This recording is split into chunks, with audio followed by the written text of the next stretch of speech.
My name's Callum, and at UCM I did the Level 3 Extended Diploma in Information Technology. Freddie Kermode, and I'm on Level 2 Brickwork. James Smith, the Brickwork course at college. Sam Brago, and I'm studying the electrical course. My name's Axel, I'm doing the electrical installation course. Julian Skelly, and I'm doing plumbing. Ollie Miller, and I'm on the plumbing course. Ryan Christian, Level 3 Engineering. Jacob, Level 3 Plumbing and Heating. Ben Jones, joinery and carpentry. George Quayle, engineering at University College Isle of Man. I was in the family, so my dad did it. I've done a pre-apprenticeship course before.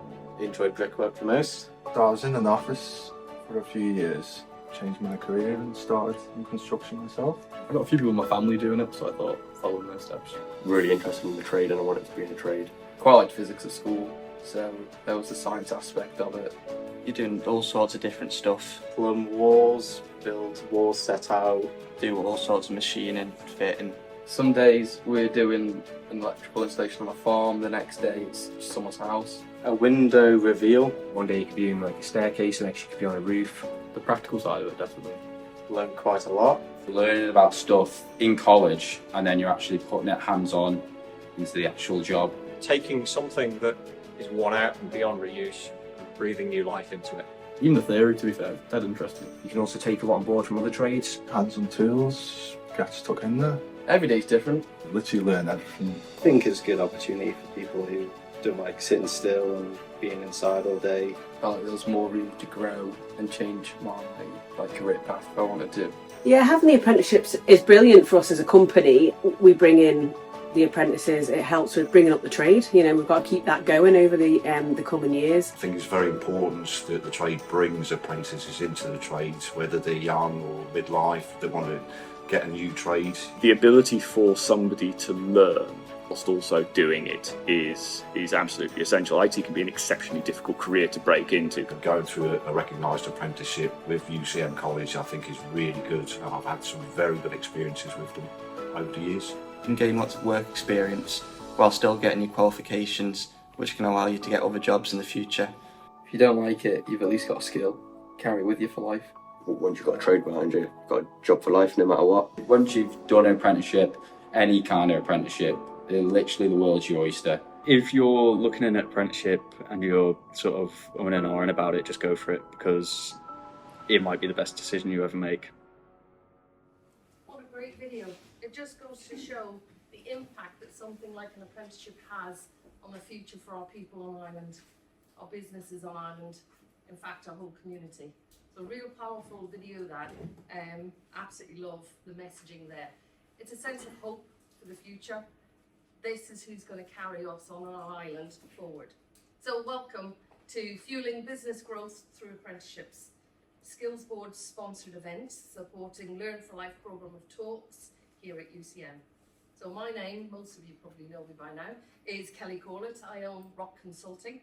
I'm also skills lead for Isle of Man Chamber, and I'm on the Skills Board with Peter Reid. We'll get to introducing everybody now in a second. So yes, I'm chairing today's panel. I've got some questions that's already come in. I'm going to introduce everybody. Ollie's going to give you a little update on who he is, what he is, and what he's bringing to the party today. And then we'll open the floor to some questions. Okay, so we've got Will Bellamy. So Will is senior leader and clinician as the head of the ambulance service in the Isle of Man. Excellent. Strong advocate for vocational training and healthcare. Recently launched the island's paramedic apprenticeship in partnership with the University of Cumbria. So that's going to see 15 of our island residents being trained to offer care to our island community. So a career dedicated to emergency care, patient support. He understands the crucial role that apprenticeships play in developing skills and professionals on our island in that social care sector. And we've got Chris Hood. Chris, again, a great example of the benefits of earn and learn routes in the Isle of Man. Having studied as an apprentice himself, he's now risen to his current role of engineering manager at Triumph Actuation Systems even. Chris understands the importance of hands-on learning and technical training for developing skilled professionals, committed to ensuring that apprenticeships remain a vital route for our young people and career changers to enter into and excel in the world of engineering. We've got Sarah Mercer, award-winning professional who has delivered high-impact, transformational sustainability training to some of the world's most influential companies, including, just to name a few, Sky, Unilever, NHS. She also co-founded Earthscope and 2024 Biosphere Award-winning social enterprise, driving efforts to position the Isle of Man as a pioneering global leader in prioritising people and planet. That's through innovative training and transformation. Sarah is passionate about lifelong learning and is an advocate for it, believing it's essential for staying ahead and seizing opportunities in our rapidly evolving economies and societies. Then we've got Amy Moore, so passionate about all things cyber security. Amy's got 5 years of experience in the field. Amy's work has been recognised by Jeff's 30 Under 30 and in the Trailblazers category in 2024.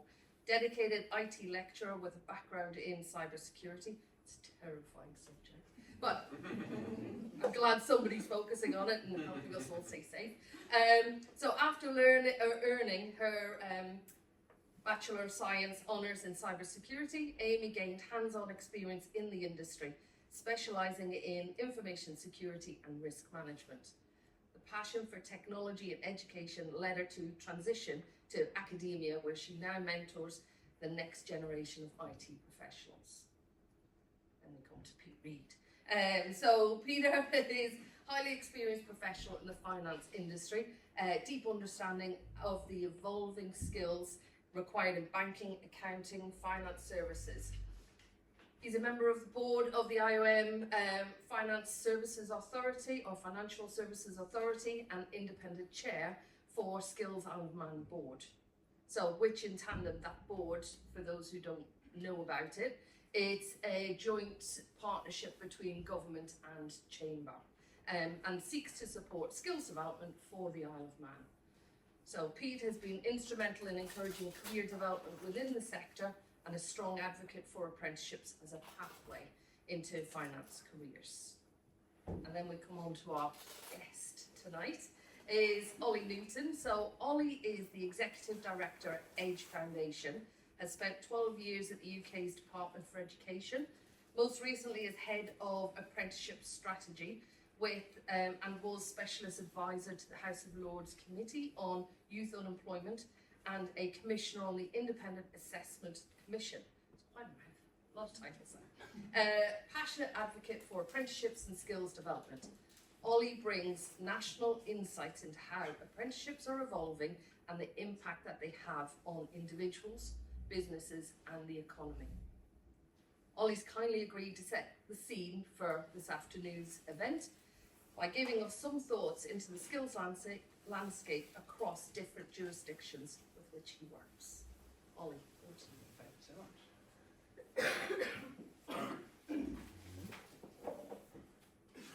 Wonderful. Yeah, it's absolutely lovely to be with you. It's always a pleasure to come and spend time on the Isle of Man. I am a mainlander for my sins. I live over in Sheffield. But one of my most enjoyable things at work is that we run the Island Education Network, which is for the Isle of Man, the Channel Islands, the British Overseas Territories, and islands around the world. And it's always a pleasure to come and spend time and think about kind of how education and skills works in communities like this. So I'm a big advocate of apprenticeships. One of my jobs at the Department for Education in the UK was looking after apprenticeship strategy.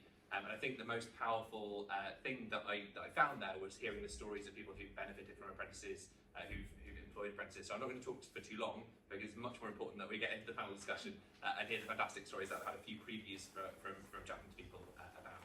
I did want to share just a few things to start with. I think as kind of policymakers, one of the things that we're often challenged with is, you change things too quickly. Does it have a track record? So I was just thinking about what track record does apprenticeships have? Well, apprenticeships can be traced back to medieval craft guilds, so they've got about 1,000 years of pedigree behind them, if we're thinking about it.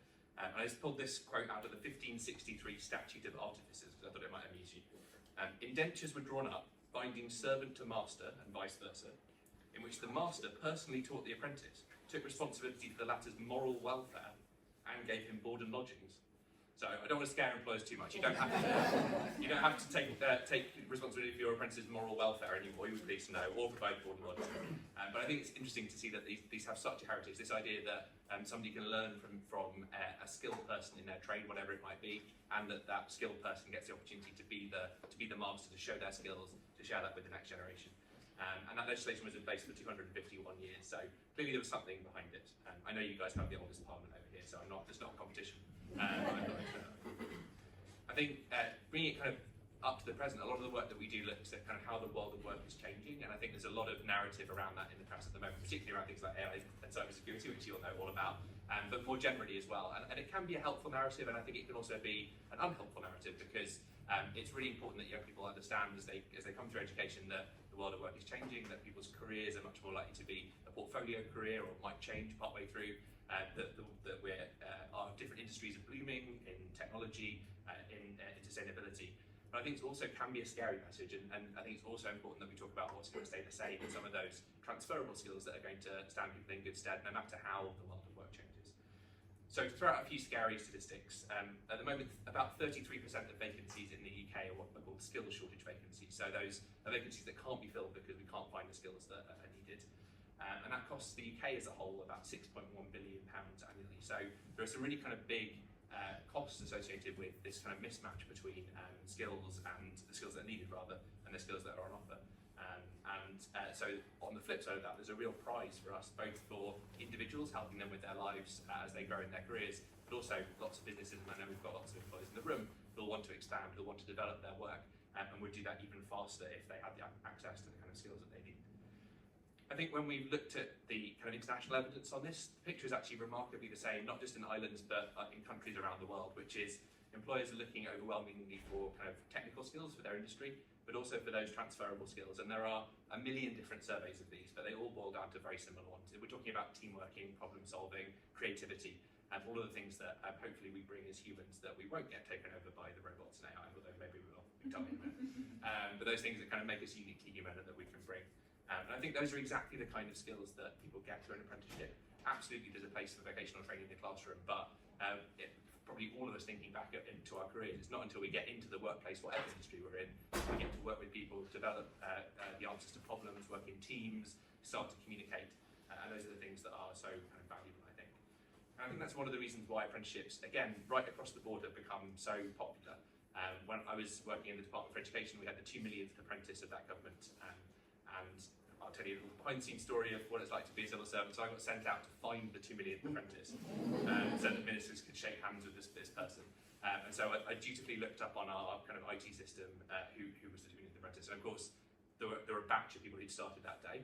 So I made my way around the country and met all these people so that we could find the most interesting story to pretend that they were, well, not pretend, but they were the 2 millionth apprentice. And we came across this brilliant young woman called Paige who was working in an engineering factory in Oxford. And so I got to do the kind of this is your life type thing and turn up at her workplace and tell her that she was a 2 millionth apprentice. And then she came to Downing Street and met at the time David Cameron. She was a 2 millionth apprentice. But you know, there's a real kind of commitment from politicians, from employers right across the world, and the Isle of Man is a key part of that in terms of growing these opportunities to earn and to learn at the same time. And you'll hear some fantastic stories from the panel in just a moment.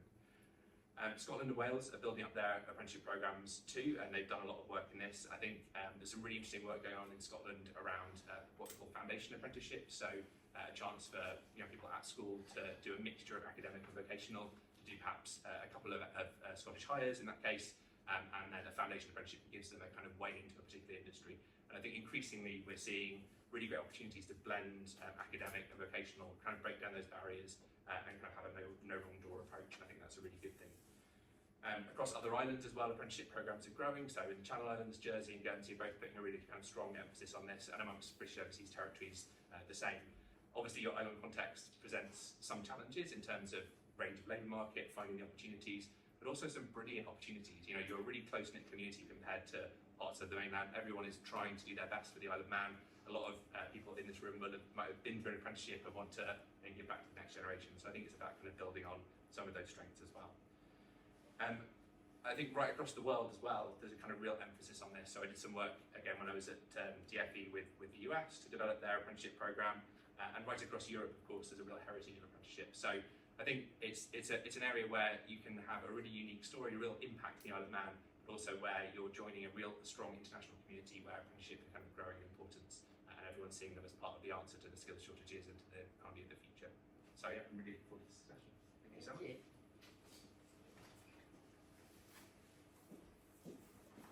Okay, I'll get us started with a few questions that we've already got in. A little panel. Handsome looking one. Anyone who's not got a seat can grab a seat.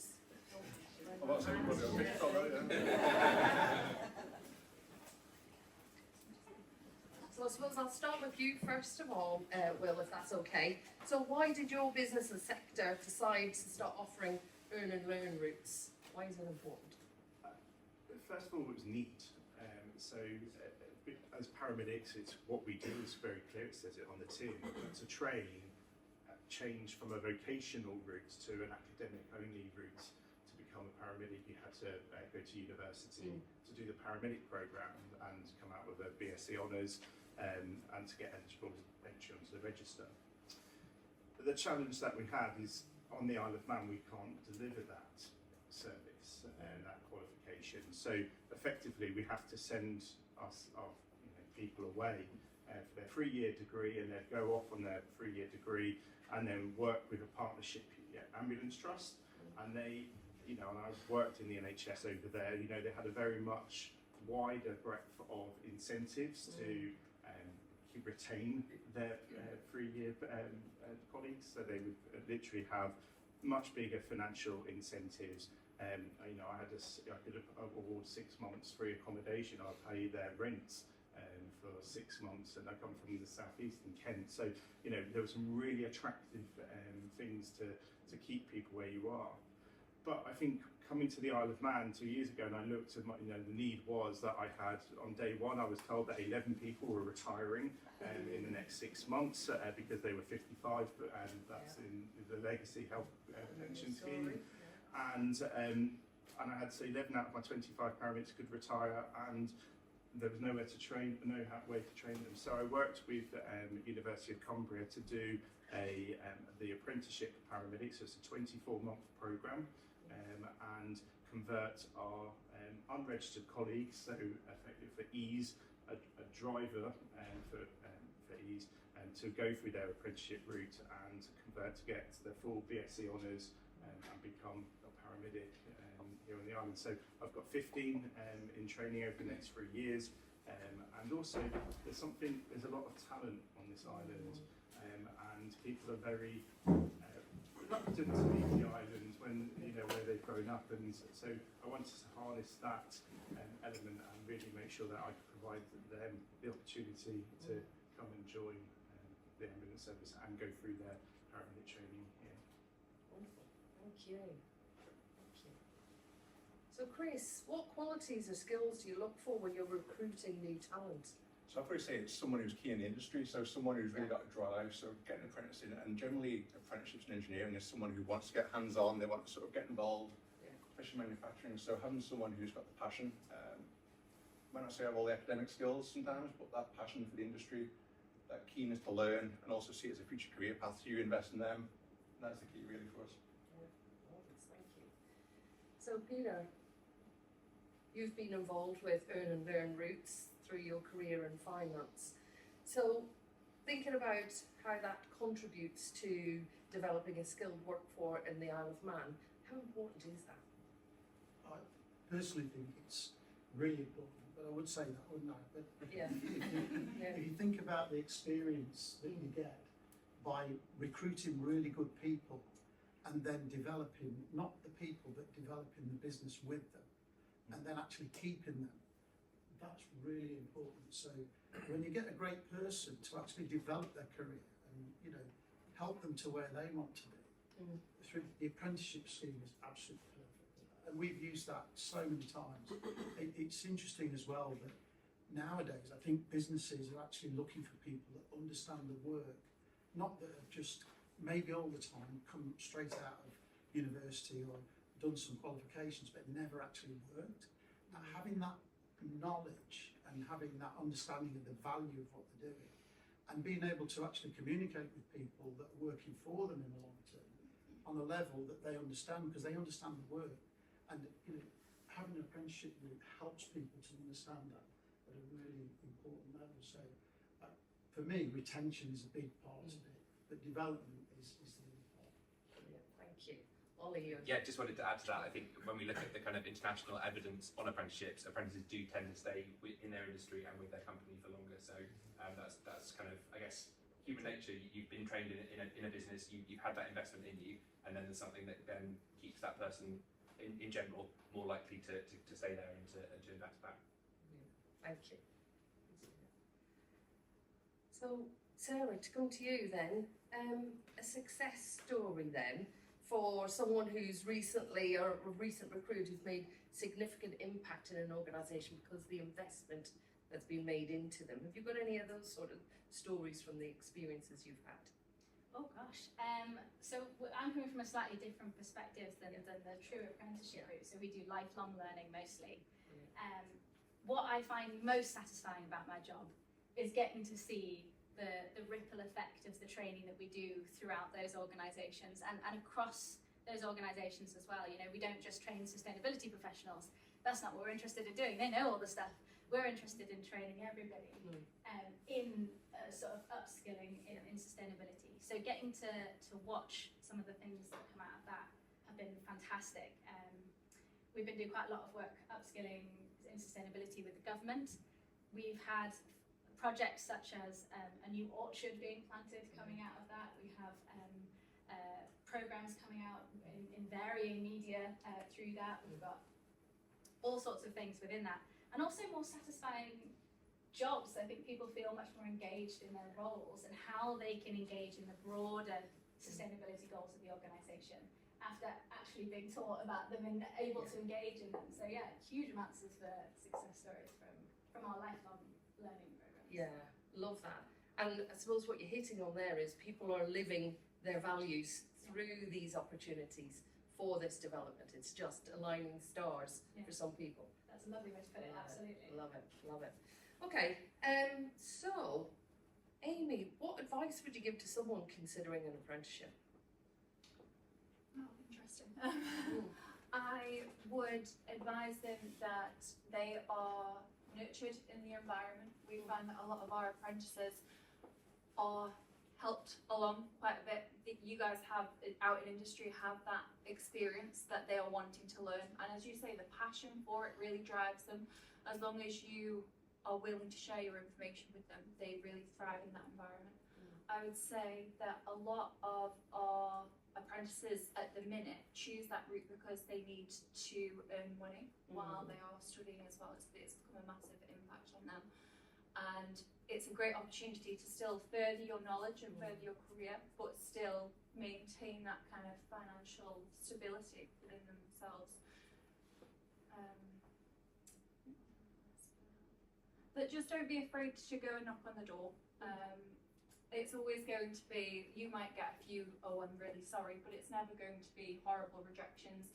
We found that a lot of our students who, like with the HNCs, they have to go out and they have to actively find their placements, and sometimes it's the most unlikely businesses that they find where they really do thrive, because it may be something that the traditional route might not have taken.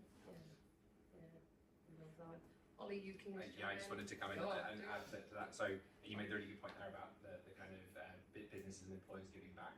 And we did some research recently looking at some qualifications that are used in some European countries, which are called Meister or Master qualifications. I think they're a really nice example in this space. So the idea in Germany, Switzerland, I think Slovakia and Sweden have taken it on as well, is that you can't train an apprentice until you've done an apprenticeship yourself, you've done a few years of whatever industry you're working in, and then you produce your masterpiece, whatever that might be. A beautiful cabinet through to, I don't know, a beautiful cybersecurity policy, whatever the and that's your chance to show that you've become a master, and only then are you allowed to be the person who trains the apprentice. And I think it's a nice example because it just shows how valued you should feel if you're employing an apprentice. You're in a really privileged position, as you were saying, to pass on your knowledge, and you're going to be the most important person in that person's career probably right through. They'll be at my age saying, you know, people ask them, you know, who do you remember, and it'll be the person who was their first manager. So I think it's just a really important thing to remember. Like it can be a lot of work, of course. There's no point saying it isn't to train an apprentice, but you're going to be an incredibly important person, and it's a real show of your own professionalism to be able to kind of have that responsibility, I suppose. So that feeds into my next question, which was for you anyway, Ollie, is about how we encourage non-traditional businesses to explore that earn to learn, those routes. Yeah, a great question. So I think one of the things that we found when I was working on kind of apprenticeships over in England was that one of the most powerful and persuasive arguments, particularly for parents, and we might come on to talk about that more in a bit, to show that kind of apprenticeships were really an option, were the kind of breadth of industries that they were available in. So obviously traditional apprenticeships have tended to be in kind of construction and manufacturing, and that's brilliant. That's a really important heartland. But to see them moving into areas like finance or IT or creative industries, I think just adds extra credence. The same model works just as well as we kind of change industry. It's all about kind of learning from the experienced person. So I think it's a really persuasive argument to kind of to parents and to young people to say, you know, apprenticeships are available in your area too. But I think it also just kind of, as you found with your area, you know, you're kind of borrowing a model that's existed for a long time, but taking it to a new industry and using it to kind of build skills. And I think, you know, when we talk to employers all over the world, their number one concern at the moment is finding skilled labour. And so I think this is a great opportunity for employers to kind of step forward and help to be part of the answer to that as well. Obviously, government has a role to play in that, training funds have a role to play in that, but we're never going to fill those skill shortages unless we all kind of put something into the pot in terms of helping to get that pipeline of skills, I suppose. And we're very much at a forming stage for that sort of thinking on Ireland. So for those of you who aren't aware, we have a skills board, which is, you know, the first on the island. We're quite unique in what we've got and what we've achieved so far. Is, you know, we've got 3 ministers on a board, and we've got chamber or industry representatives on a board and an independent chair. You know, to date, we've met all our KPIs that we've set ourselves, so we've met those. I know industry's not feeling an awful lot of that because it's a lot of, you know what it's like speaking to construction now. When you're building a house, nobody sees the foundation stuff. They're waiting to see it all lovely and finished, and gardens are landscaped and rooms are painted. We will get there, but we're very much at that stage where we're putting that bricks and mortar together because we're getting the foundation strong and right. And what that looks like then for apprenticeships is that we're working, we've created a group, an employers representative group, and that's the bridge between industry into government and education and those bodies and vice versa. So we can understand them a little bit more and why are things so slow and why you have to have a policy for everything. And for us to also help, actually our industry is moving at this pace and we really need education on and those opportunities of funding or whatever it is. So we are getting there, the model's there. But with that comes then the opportunities that we as industry needs to lean in and create. So UCM can't put courses on if we don't have the people who are filling them and if we don't have the organisations who can create space to nurture and grow and give those real world examples. So there's a huge piece here and it's really exciting because we are at that forefront and we're at that starting point. Well, enough about that, but I thought I would add context right now. So I'm going to jump back in. Peter, how can we ensure that as an island that we are developing stronger links between industry and education to build those skills? So everything I've just talked about, how the hell are we getting there? Well, the first thing is to have a skills board. That's a really good idea. But I think that the part that we really need to understand is actually how much is going on already in business. Yeah. You know, you sort of think, well, government have to provide all the education and have to provide all the skills. Well, actually, companies don't do it like that, do they? What they do is they get on with it themselves. So they provide professional qualifications. And what we've got to do is to make sure that we can start to line that up with what we can actually offer on the island and with what the government feel is the right thing to do for our economic well-being for the future. So if we look at the island plan, you know, are they all lined up? I'd probably say not perfectly at the moment, Now, the one thing I've found on this island is how flexible education is. So there's nowhere I know where you can literally go to UCM, you know, at the head of UCM and say, can we do a course in this, and can we put some professional qualifications in there, you know, for companies, but also have a recognised qualification at the end of it. And yeah, no problem. And this goes on all the time. What's amazing to me is, if you look at the apprenticeships at the moment, they're in 25 different areas. You know, because you always imagine apprenticeships being in engineering or construction. In 25 different places. That's incredible to me. But I really think that it's down to the individuals in the companies, you know, to start to say, well, what are we doing, and how can we line that up, and how can we make the most of actually something that's, I'm going to say, free, because we don't have to pay a levy on the island now. We used to have to pay that in the UK. It was a lot of money, you know, and we get that for nothing, which is incredible, really. So how do we make the most of that? And that will make a massive difference. Brilliant, thank you. Ollie, I'm going to jump to you now. So what changes or improvements could make apprenticeships more appealing to both candidates and employers then? Yeah, I mean, just to pick up what Peter was saying about the kind of financial deal, I think it's worth saying from a UK perspective and kind of what we've seen internationally, you've got a pretty good deal here as employers, so you don't pay the levy. There's obviously the 30% contribution to vocational training, and that seems very flexible as well, and also the kind of incentives for smaller businesses. So I think it's, you know, these things are always challenging in your context, but comparing it to the UK and to elsewhere, you've got some really great kind of things to grab hold of here and use.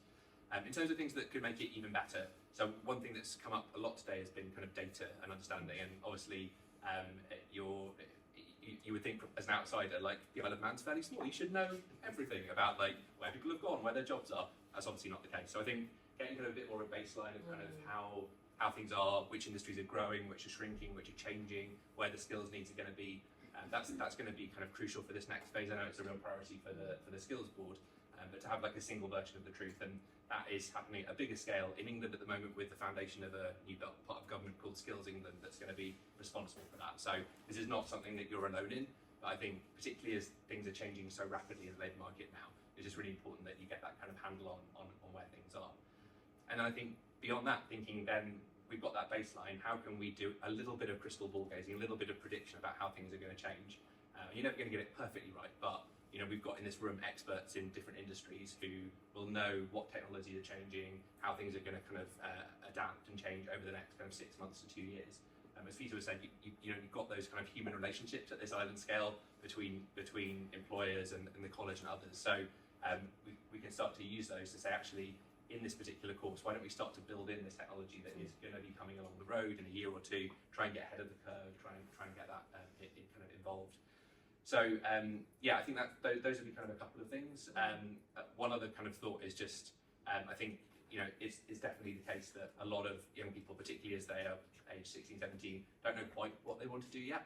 And so it's quite a big ask to say, you know, choose your profession for life, and that's not really how things work anymore. So starting to think as well about opportunities perhaps for young people to get vocational tasters, opportunities to look at different industries a little bit further upstream. And I know there's work being done in kind of schools to think about, you know, employer connections, giving young people a bit of context to their lessons, getting them thinking not just about a graph in maths, but about that graph as units of insulin for a patient or the engine temperatures, just starting to get them to think about, oh, maybe that's something I could do, maybe, yeah. So kind of helping young people to think about careers just a little bit upstream would be another kind of even better, if I suppose. Well, so what motivated you to choose an apprenticeship as your career pathway? So, well, I was one. I think how I'm in my 21st year now as a paramedic, which I thought I was the future once. But I think the reason why is you look at the whole breadth of individuals here on the island and how you can make that connection. And as Ollie was just saying, is as young children, but there are people that, you know, want to change, they want to be different, they're talented people, and they've gone down one path and they can't traverse because of life choices. And I don't mean that disrespectfully, but they've got a mortgage or they've got a young family. You know, one in three fathers want to change their careers, but they can't because they're seen as the man and they're the breadwinner. And it's hard to say, well, yeah, I want to become a paramedic and I'll go, but you're waving goodbye to all of the stuff that you've committed to previously. And I think that's the opportunity that, you know, we can harness. And that's the reason why I've really pushed for, you know, that apprenticeship degree. We cover off all their vocational bits of, you know, fundamental skills, maths and English, and then they're straight into a 2-year degree pathway. And, you know, we'll have exactly the same qualification at the end of it and entry onto the register to become a registered professional. And then that's just the start. And then we can diversify into health. And it's a model that we're looking at here on the Isle of Man for other roles, physiotherapy, occupational therapy, because we need them. And also bringing to the data perspective, you know, we're going to double our 85-year-old plus population in the next 2 years. If you look at that from what's going to then be the driver of healthcare, is how do we wrap the service around and or make the service agile to meet that need. Yeah, good point. Very good point. Chris, so how has your apprenticeship helped you achieve your career goals? Right, so I think probably for me, a typical engineering apprenticeship involves rotation around every department in the factory or in the sort of company that you work within. So that allowed me to not only get the skills from each area, but also build those connections. So going through my career, one line to work out what was the area of engineering that I want to be focusing on, which is the manufacturing side, but then also go through my career, use those connections I've made by people I've worked with, let's say different companies as well. I've moved around with the 3 main engineering companies now and worked with sort of various people there to also relate to them. So I think it's important to relate to the individuals that have also, I'm bringing up an apprentice right now, I'm mentoring our apprentice, so I've been through that myself, so it's very important for that, as well as different functions. I'm talking about a different project, I know what they're facing in terms of challenges, so that rounded view of the overall industry rather than just being focused on one area, I think is the key bit that an apprenticeship gives you as well. Amy, so what challenges did you face during your apprenticeship and how did you overcome them? So I think sometimes your study and work balance in apprenticeships are something that need to be managed quite well. There was times where I was asked to work on bigger projects and I needed the time to study, and I think that's where we as UCM or like the educational facility comes in order to, we like to say like protect their time a little bit more, to say, you know, they need study time. If you want them to get a good qualification and the learning that they're supposed to have out of this, they need the time to study and get the higher grades and do that understanding. Yeah, I will say sometimes the theory and the practical didn't always marry up as well as it was supposed to. And that was something that you kind of had to get your head around. You're learning one thing and then you go into the world of work and you go, actually, it doesn't quite work this way. But it was really good to know, to foresee what was coming down the line. Yeah, super. And that's what you're saying there, referring back to Ollie's point, is those real world examples and bringing what you're learning to life, and then learning from, hang on, there are differences here, from the theory and the practicality of doing whatever it is. Yeah, most of the time they did, and it was great that I would say 90-95% of the time what you were learning was, and putting it into application, really solidified. It gave you those light bulb moments, and I think as employers you will see a lot more of the light bulb moments than we potentially will in the classroom. Because they're like, oh, I can see all the moving parts coming together now. But it was just that slight time where you're like, actually, industry and the education hasn't quite aligned as well as they should. Yeah, that's you're not making a lot. As well, so in engineering, we also then use that sort of feedback to the college in terms of some of the course content. So going sort of the actual theories versus practicals, then you can feed back to the theory and say, actually tweak that slightly because in industry now, 10 years on, we're doing it this way. So and that's where it became beneficial as well to get that link. Brilliant. Well, I think also you find your mentors that are mentoring the apprentices step up as well, because they want to provide a good quality environment to learn from, but that they might need to adjust and brush up on some of their own skills and knowledge, and you just see that partnership is beneficial both to the apprentice and also to the mentor and to the organisation, because you've then got engaged and motivated people. thank you. Right, I've run out of the questions I've got here, and I've taken up a lot of time, so apologies. Any questions from the room?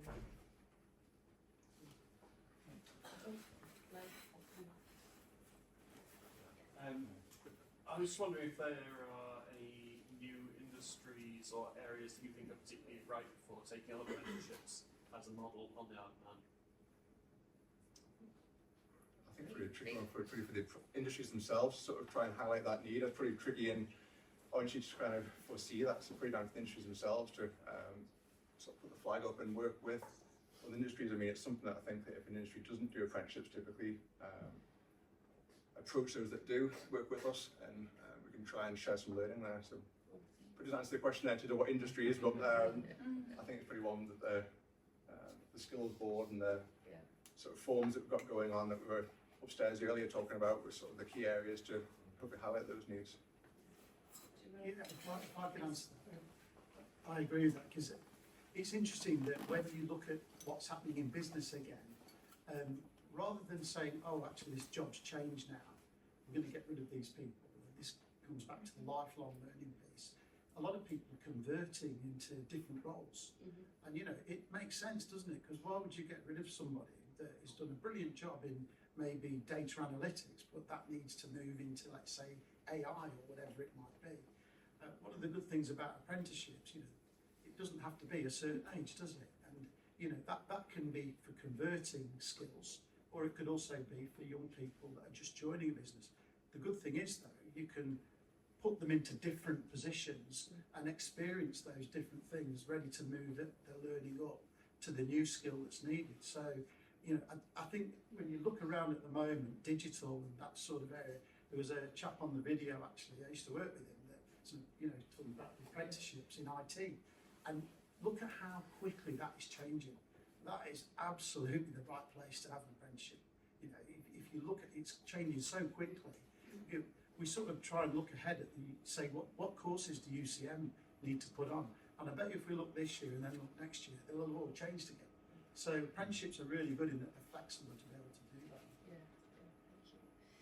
Also, to give you an add-on, we don't know exactly what the future and the future careers are on Ireland. We don't, because we've not got the data now to see what our immediate need is, which means then we can't then future predict. Good news is we're working on that. We are working on that. So that's part of Skills Board, working really hard in government to get all the data that is needed, that is going to answer some of those questions, working very closely with Chamber and Industry via our ERG, our Employee Representative Group, to get more of that data and bring it to life. Is this true? So we can stress test it. So all of that will go into a thing called a skills barometer. So Northern Ireland have kindly evolved this beast of a thing, have shared it with Channel Islands, who shared it with us, and we're happily jumping on bandwagons. So once we've got our data clean and reasonable, that it makes some sort of sense, then we will start to have those answers. And soon, I'm not saying how soon, but soon. You had a question? Yeah, so my name's Lee, I represent the maritime sector. And I was at an apprentice event this morning in dialed into the UK for our sector. And there's two things that struck me from listening to people in the UK. The first thing is the word apprentice. One of the things that, and they didn't have the answer to this, so maybe to throw it out, I'm not saying we will out. 16 to 25 apprentices, people jump on. 25 plus, there seems to be an age gap where we say apprentices, and there seems to be this, not physical, but sort of a mental blocker for the 25 pluses to get an apprentice. What does that mean? And it was interesting just to hear that conversation, how certainly within the maritime sector, we have the apprenticeship program for deck engine, and then we have our cadet program. And even there's this invisible barrier where the apprentices are normally 16 to 25, and then if anyone's old enough, they would rather consider the cadet program. So it's just interesting how this age barrier, invisible age barrier, it's not something that is there. My second point is one of our biggest challenges within the maritime sector. The deck and engine and electrical apprenticeship and the cadet programs are running quite well. They're all fully funded, even here on the Isle of Man through myself, the Isle of Man Maritime. But where we are really, really struggling, and I see this is probably across industry, is catering. You know, even if you look closer to home on the steam packet, we have to have international seafarers because we cannot.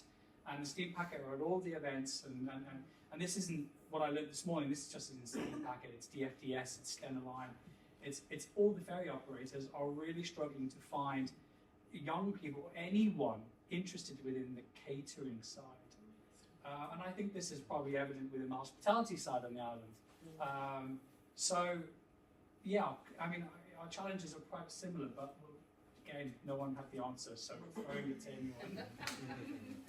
I'm happy to come in on that. I could happily talk for hours on the nerdy question about the kind of definition of apprenticeship. I think in most jurisdictions, apprenticeships are for 16 to 25-year-olds. So I think there's definitely in the popular mind the idea that this, you know, apprenticeships are basically somebody's first step into work or their route into work. It doesn't have to be like that, but there's definitely that kind of consciousness in most jurisdictions. And it's really clear when we survey apprentices in England, 40% of apprentices in England who are over 25 didn't realise that they were on an apprenticeship. So if you're at say KPMG and you're on an apprenticeship, that might be in the kind of back wiring you're on an apprenticeship, but they might call it the KPMG management program or something. So it's really interesting that some employers have cottoned onto that fact, and they know that you wouldn't want to be on, so they call it something different. So there's definitely a bit of an issue there. I don't think anyone is saying that the kind of training and retraining isn't needed at every level. It absolutely is. But from a purely kind of brand name perspective, I think it is a debate that's worth having. Like, is calling everything an apprenticeship switching off people who are over 25 from taking on opportunities that would really benefit them if we just called it a training program or something different?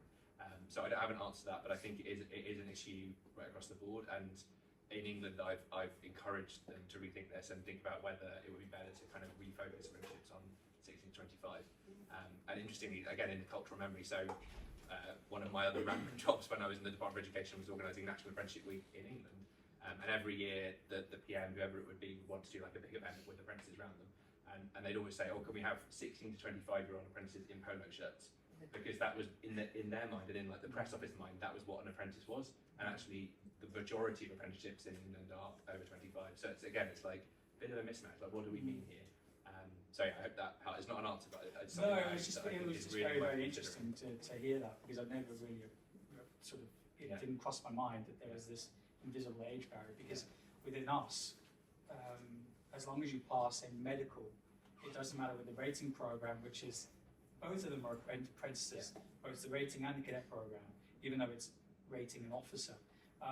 There isn't an age barrier, but there is this invisible one. And it's interesting that that's been picked up. So yeah, it's definitely my thing. Yeah, I wanted to jump in. Firstly, I met an engineer on the island who was working on the Queen Mary 2 as the chief engineer only last week, and I was absolutely amazed. He was an apprentice, and he told me that the Queen Mary 2 generates as much power as the Isle of Man, which I just found astounding. So I just thought I'd tell you that. But the second thing was, a lot of companies now have cottoned on to exactly what you said and are starting to introduce executive apprenticeships that are tied to MBAs and degrees. A lot of the financial services have sort of realised, actually, this is a really good thing because it gives people back on the job and they can learn in a different way. And they've been really effective. But as you say, it's coming in, I think, but maybe a bit slower than everybody would like. So it's a really good point. So talking about the way the apprenticeship is mentioned, I think Lee's right. There is that sort of perception that it's a certain age, but equally there are trades that offer an apprenticeship which use these other terminology, so people don't actually realise that there are apprenticeship sort of proper structure.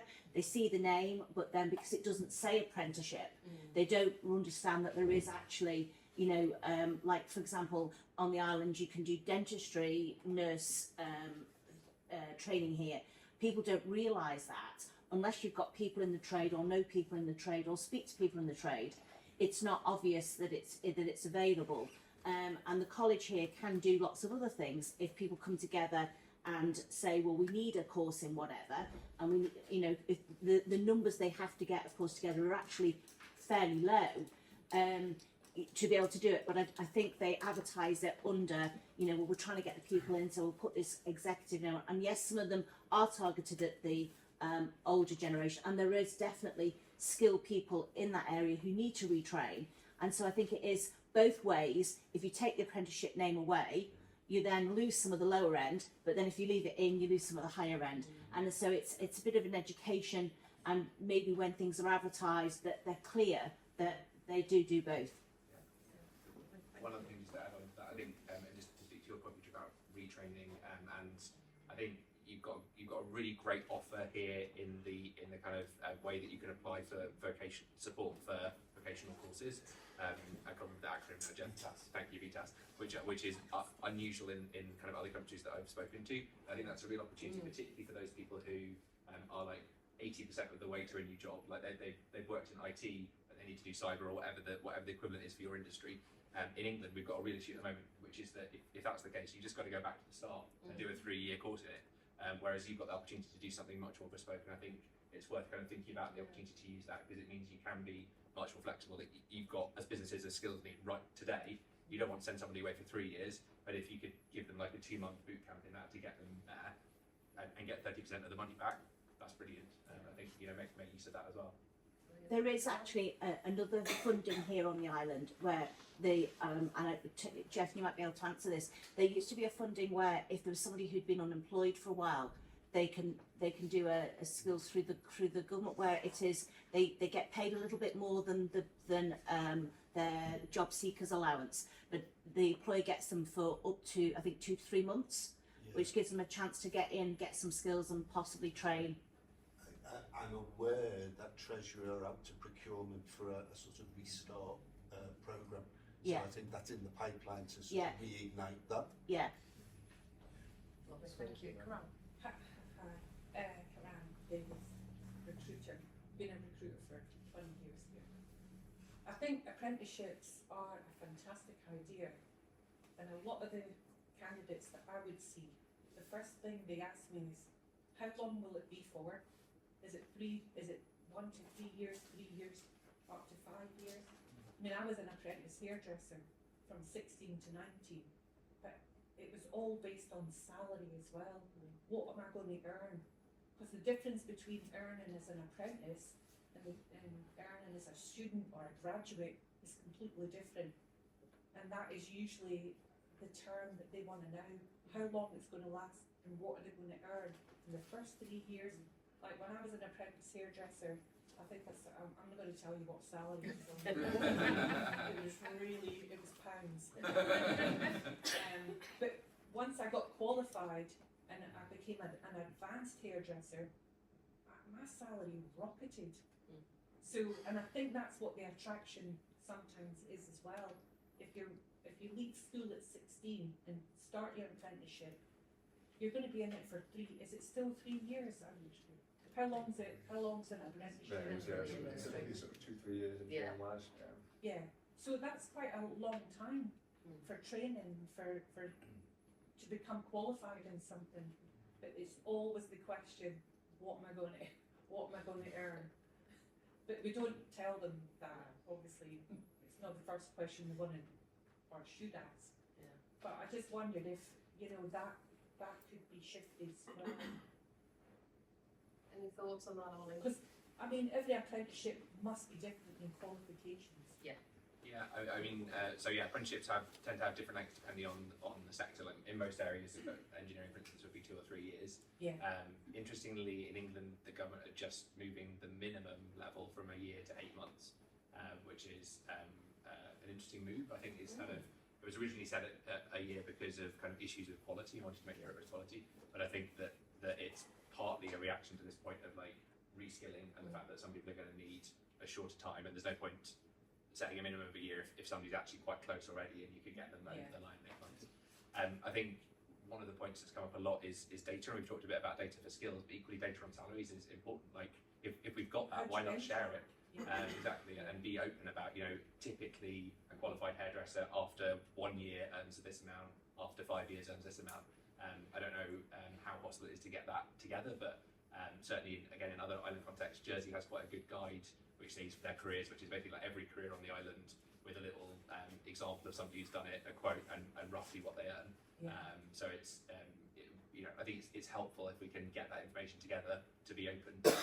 And similarly, in terms of numbers of vacancies. So to take your hair and beauty example, in England we've been guilty for years of majorly overtraining in hair and beauty, and people not being able to find work, and majorly undertraining. We might as well be open with young people that if you go into this industry, you're likely to be in a shortage occupation, and you're likely to earn this amount. If you go into this industry, that's absolutely fine. Do the training course, but you're going to be competing for 3 people to 1 job, and you might earn a bit less. So I think, and young people are savvier now than ever, especially with like so much information online. So we might as well kind of give them the kind of realistic information that we can about what they're likely to get. Yeah, because I remember that through my apprenticeship, I could add extra money on doing homers. So you could really bump your salary up quite a bit. Obviously, if declaration would come into it. Yeah, so we've actually come to time. We've no more time for any questions, so apologies for that.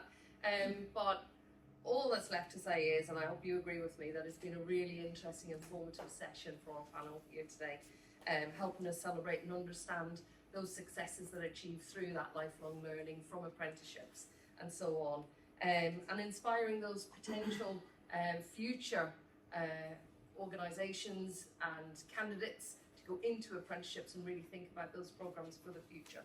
So yeah, thank you very much for your time this afternoon. It's been an absolute joy and a pleasure to chair this. Thank you to our panel. You've been stars.